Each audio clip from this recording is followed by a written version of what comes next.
Good evening. John Quincy Adams is one of 4 New England characters portrayed by actor, historian Jim Cooke. In A Spirit Unconquerable, we look at the last decade of this man's remarkable life. It was a life shaped by the demands of his father, John Adams, and his mother, the indomitable Abigail Adams.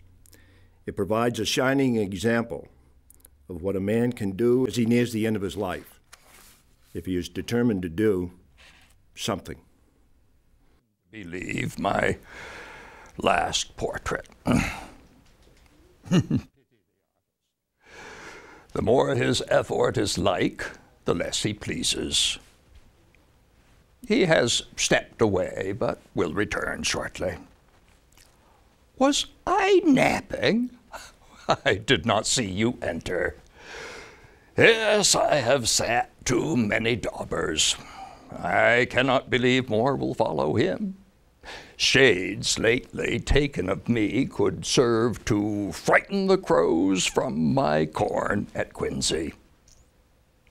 Is this the last time that a counterfeit presentment of me will be made in this world? Likenesses enough of my face and form will be left to survive me. I have sat to 16 portrait painters, 5 sculptors, and 1 medalist. Several have painted me twice. There are engraved copies and copies of the engravings. My face was copied in my 16th year and in my 70th. They show what I am and what I was. Our artist friend likes this light. He says he must capture it. Where is he now? Gone, to use the necessary. He said he might invite friends in to watch his work. My first impulse was to deny him and you that dubious pleasure. Yet people watch my work at Washington. The galleries are filled with my friends and enemies. The artist says that we are partners in this. It is a collaboration between the subject and the artist. Sleep has too often been my contribution. He thinks if I have auditors to attend my remarks, it will induce wakefulness. Yet at the same time, he assures me that I may remain silent. He knows that is something I cannot do. Like my father before me, I served but 1 term as president. I left the president's house in March of 1829, making way for Andrew Jackson. All my hopes for the long continuance of this union are extinct. My system of administration was to make the national domain the inexhaustible fund for unceasing public improvements. It has failed. Abandoned by Henry Clay, given up by Calhoun, and deserted by Daniel Webster. I retired to my farm, Peacefield, at Quincy, thinking, now I will devote myself to my family and to the biography of my father.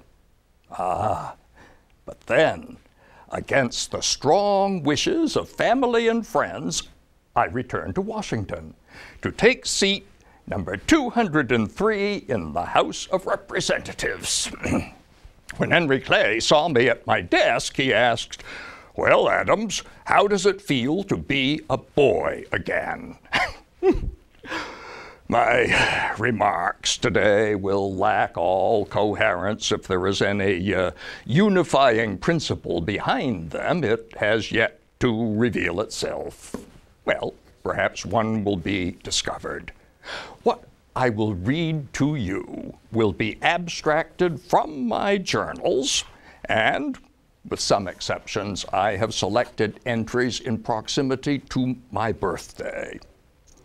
July 11, 1836. With praise and power to God and a solemn sense of my earthly condition and hopes of a better world to come, I enter upon the 70th year of my pilgrimage. In my reading, I shall look up from time to time to impart an air of spontaneity. I have sat to many artists, they had only but to ask. For the sculptor Hiram Powers, I wrote this verse. Sculptor, thy hand has molded into form the haggard features of a toil-worn face, and whosoever views thy work shall trace an age of sorrow and a life of storm. And canst thou mold the heart, for that is warm, glowing with tenderness for all its race, instinct with all the sympathies that grace the pure and artless bosoms where they swarm. Artist, may fortune smile upon thy hand. Go forth and rival Greece's art sublime. Return and bid the statesmen of thy land live in thy marble through all after time. Oh, snatch the fire from heaven Prometheus stole, and give the lifeless block a breathing soul. Abolitionists constantly urge me to indiscreet actions. Actions which could ruin me and weaken their cause. My own family, on the other hand, my good wife, Louisa Catherine, and my one son, Charles Francis, and other dependent relations, exercise all the influence that they possess to restrain and divert me from any and all connection with the abolitionists. However, as an elected representative, I am required to present abolitionist petitions from Massachusetts and other states. One day, I presented a petition from 9 ladies of Fredericksburg, Virginia. Now, I was not certain that this petition was genuine. It prayed for the ending of the slave trade in our capital city. Now, if the petition was not genuine, I would not present it, nor would I name the women, the ladies whose signatures appeared thereon. Well, James Patton from Richmond, Virginia, sat to my left. He had been raised in Fredericksburg, and he said that he was sure that no ladies from Fredericksburg ever signed any such petition. Upon examination, he recognized the name of one of the signers. It is not the name of a lady. It is the name of a free mulatto woman of the worst fame and reputation. He further assumed that the 8 other signers were equally infamous. The gentleman from Virginia says he knows these women and that they are infamous. How does the gentleman know it? Mr. Patton hastened to assure the House that he did not know the women personally. I heard from others that the character of one of them was notoriously bad.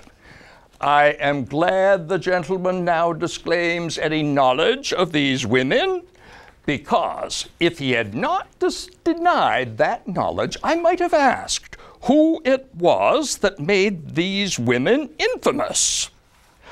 I have heard that among the colored population there are many who bear the image of their masters. So if they were infamous, it was not their color that made him so, it was their masters. Each year, as the House adopted new rules, I unceasingly endeavored to change that rule which stated, Congress will not receive petitions touching upon slavery because, 1, Congress has no right to interfere with slavery in any state. 2, Congress ought not to interfere with slavery in the District of Columbia. And 3, the agitation of the question of slavery is disquieting. So, All petitions touching upon slavery shall be laid upon the table, and no further action whatever shall be had thereon. The resolutions were passed and became known as the gag rule. I would fight this rule for 8 years.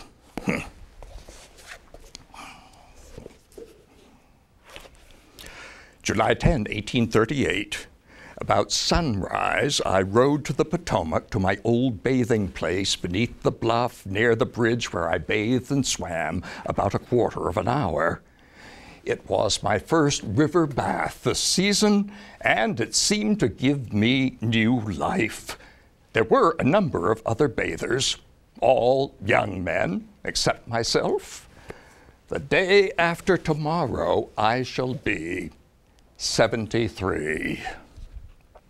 Boston, September 27, 1842. Today, I visited a Daguerrean gallery to have my photograph taken. They took me to the top of a house where a roundhouse had been erected. It had windows like a greenhouse with a door opening to the sun. I took a seat at the corner of a settee so that the light came obliquely on the side of my face. There was a small telescope directly in front of me, and at a corresponding angle on the other side, a mirror. A tin or metallic plate was fitted into the telescope, and on that metallic plate, the photographic impression is made. Not more than 2 minutes were required for each impression, during which I was required to keep my head immovable, looking steady at one object. They kept me there an hour and a half and took 7 or 8 impressions, all of them bad. An exposition of sleep came over me, and I found it utterly impossible to keep my eyes open for 2 minutes together. I dozed, and the picture was asleep. I give it up in despair. How the impression is taken or comes upon the plate is utterly inconceivable to me. Well, in the year following my father's death, I wrote this poem for his birthday on October 30, 1827. Day of my father's birth, I hail thee yet. What? Though his body moulders in the grave, yet shall not death the immortal soul enslave. The sun is not extinct, the orb has set. And where on earth's wide ball shall man be met, while time doth run, but from thy spirit brave, shall dare to grasp the boon his maker gave, and spurn the terrors of a tyrant's threat?